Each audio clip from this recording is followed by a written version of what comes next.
Atas kehadiran saudara-saudara dalam kuliah stratifikasi, mobilitas, dan kebijakan sosial.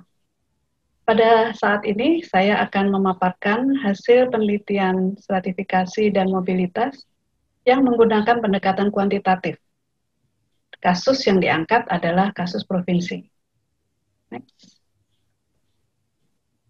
Penelitian ini berjudul Mobilitas Sosial Vertikal Antar Generasi, Kajian terhadap Masyarakat Kota di Provinsi Jawa Barat dan Jawa Timur. Penelitian ini adalah hasil penelitian disertasi sosiologi dari Indra Ratna Irawati Pati Nasarani. Next. Yang menjadi tujuan penelitian ini adalah pertama, pembuatan kategorisasi kelas sosial masyarakat kota di kedua provinsi. Kedua, melakukan analisis mobilitas sosial vertikal antar generasi pada masyarakat kota di kedua provinsi. Untuk analisis mobilitas sosial, peneliti melakukan analisis mobilitas absolut, mobilitas relatif, dan juga mengkaji faktor-faktor yang mempengaruhi mobilitas vertikal naik. Next.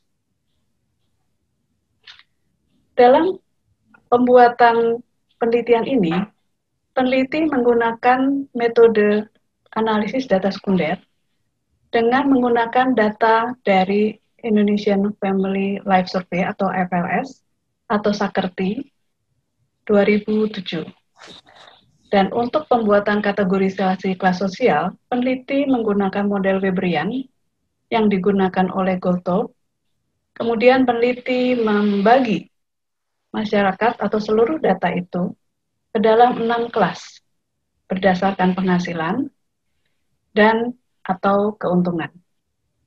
Langkah selanjutnya adalah peneliti mengidentifikasi jenis pekerjaan apa yang ada pada setiap lapisan. Dan jenis pekerjaan itu juga bersifat multidimensi. Nah, identifikasi itu dilakukan dengan melihat pada variabel deskripsi pekerjaan. Alasan menggunakan deskripsi pekerjaan adalah untuk melihat situasi pasar tenaga kerja seperti yang dilakukan oleh Goldthorpe dan teman-teman. Next.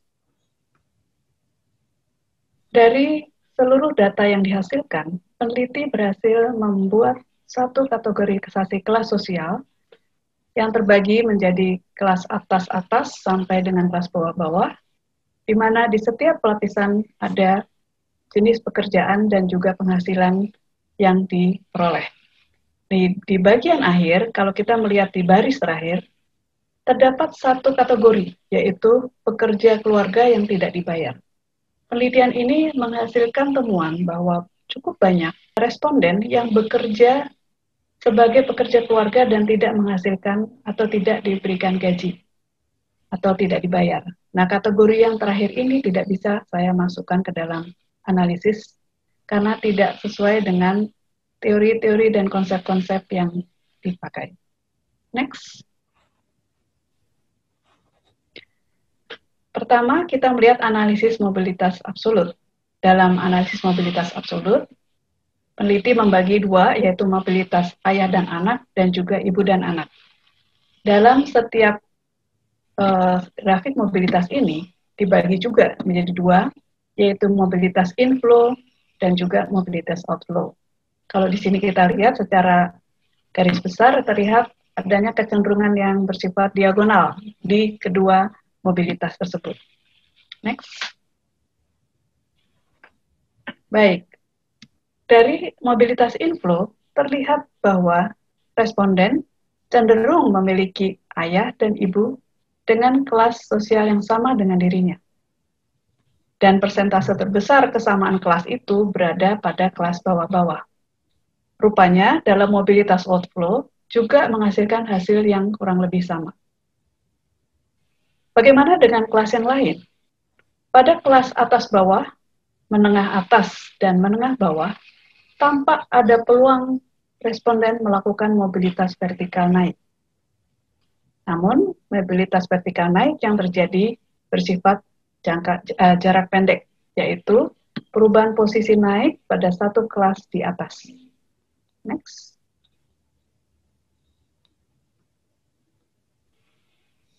Selanjutnya, peneliti melakukan kajian mobilitas dengan menghitung analisis jalur atau path analysis. Temuannya memperlihatkan bahwa kelas sosial ayah berpengaruh yang paling kuat terhadap kelas sosial responden. Disusul dengan pendidikan responden, usia, pendidikan ayah, dan jenis kelamin. Temuan ini sejalan dengan analisis mobilitas absolut yang telah disebutkan dalam slide yang sebelumnya. Next. Selanjutnya, peneliti juga melakukan perhitungan korelasi Somersby yang memperlihatkan adanya hubungan yang kuat antara kelas sosial ayah dan ibu terhadap anak. Dan secara statistik, hubungannya signifikan. Kembali, perhitungan ini juga mendukung temuan analisis mobilitas absolut dan juga analisis jalur seperti yang telah dipaparkan sebelumnya. Next. Dari temuan mengenai peluang mobilitas naik, tetap maupun turun, diperlihatkan 4 temuan. Yang pertama, peluang mobilitas laki-laki lebih besar daripada perempuan. Kedua, mobilitas di Jawa Barat sama dengan di Jawa Timur. Secara lebih spesifik ketika melihat daerah tertentu, di wilayah Bogor, Depok, dan Bekasi, ternyata mobilitasnya lebih tinggi daripada di kota-kota lain. Alasan peneliti mengambil responden dari ketiga daerah ini atau 3 kota ini adalah ketiganya dekat dengan kota besar yaitu Jakarta, di mana Jakarta menjadi pusat ekonomi, pusat politik, dan pusat segalanya. Kemudian yang keempat, peluang mobilitas dilihat dari usia. Untuk responden kelahiran 1943 sampai 1972, memiliki peluang lebih besar untuk mobilitas sosial dibandingkan responden yang lebih muda, yaitu kelahiran tahun 1973 sampai 1987. Next. Kita selanjutnya beralih kepada pertanyaan penelitian kedua, yaitu mengenai mobilitas relatif. Dari perhitungan mobilitas relatif, terlihat bahwa responden kelas yang lebih rendah semakin sulit bagi mereka untuk berpindah ke kelas sosial yang lebih tinggi. Kedua, semakin tertutupnya mobilitas sosial secara relatif pada kelas sosial yang lebih rendah. Dalam hal ini, kelas bawah-bawah yang paling tertutup dalam kemungkinan melakukan mobilitas sosial. Next. Kemudian untuk pertanyaan yang ketiga mengenai faktor apa saja yang berpengaruh terhadap mobilitas sosial naik, dari data yang terlihat, jenis kelamin berpengaruh terhadap mobilitas sosial. Kedua, usia. Ketika kita melihat usia, ternyata peluang mobilitas naik itu terjadi pada responden usia 30-39 tahun. Kemudian peningkatan tertinggi terlihat pada responden usia 40-49. Namun kemudian menurun pada responden usia 50-64 tahun. Faktor ketiga adalah tingkat pendidikan, memiliki peran penting dalam mobilitas sosial naik. Next. Lalu bagaimana implikasi teoritis dari analisis mobilitas absolut dan relatif? Pertama, adanya kecenderungan pewarisan kelas sosial dari orang tua kepada anak, seperti yang diungkapkan oleh Ganzebung. Kemudian, Weber juga melihat mengenai kesempatan hidup. Ternyata, posisi kelas membedakan kesempatan hidup seseorang dalam peluangnya untuk melakukan mobilitas naik.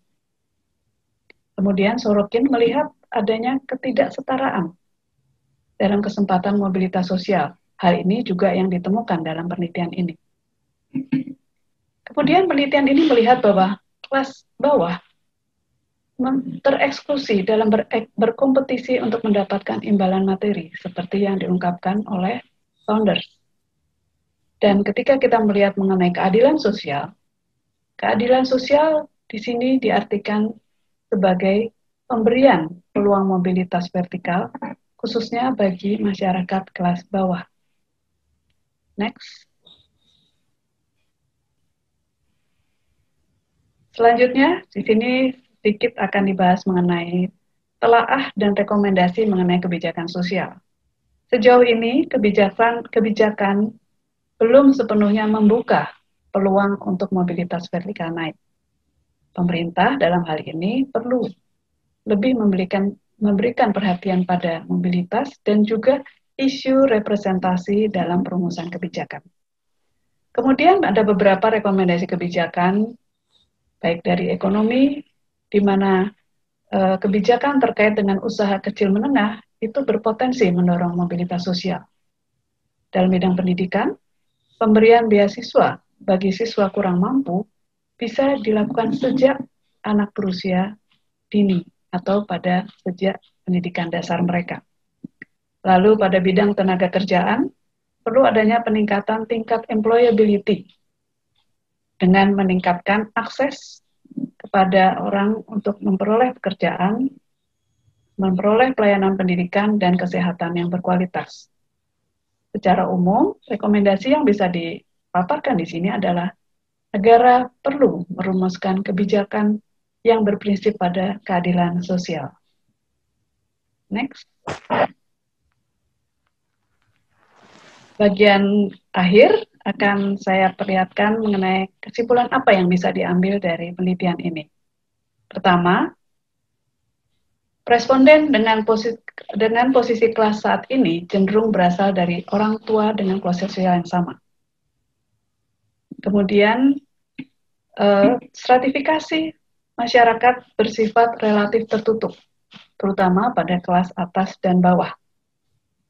Kemudian, keempat kelas yang lain memiliki peluang mobilitas vertikal naik. Dan ketertutupan masyarakat dan pengaruh orang kelas sosial orang tua memperlihatkan bahwa posisi kelas responden tergantung pada karakteristik askriptif kelas sosial, dalam hal ini orang tuanya, bukan kepada prestasi atau achievement mereka. Dan yang terakhir, dengan melihat kondisi masyarakat Indonesia yang masih timpang, ternyata kondisi ketimpangan sosial juga turut memberi kontribusi pada rendahnya kecairan sosial di daerah penelitian.